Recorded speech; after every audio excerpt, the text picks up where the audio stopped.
Hi, I'm Jeff Bryant from Bosch Rexroth, and here today at Fabtech, day number 3, we have our Bosch 7000 weld controller that we have on display here, and it's replacing our legacy Bosch 6000. And some of the features that we have that we're displaying here is the servo control, onboard control.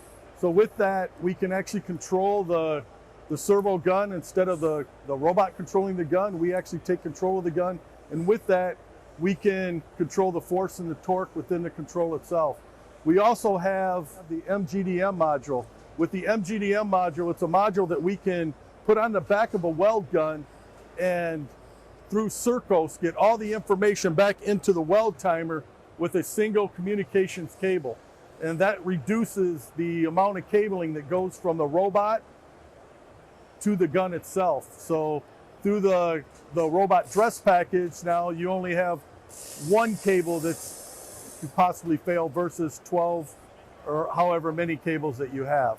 So with the 7000, we're looking at hopefully by the end of the year having multiple launches out there where people can actually come out and see them. We have a lab in our office, so reach out to us at Bosch Rexroth.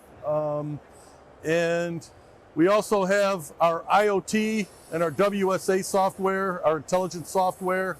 Reach out to the team for that. They can get more in depth on that program with you. And we have our new software package, the PRC-7000, for programming the weld controller that takes off of for the Bosch 6000 that everybody's known and loved throughout the many years of the Bosch 6000 products. So thank you, and come see us.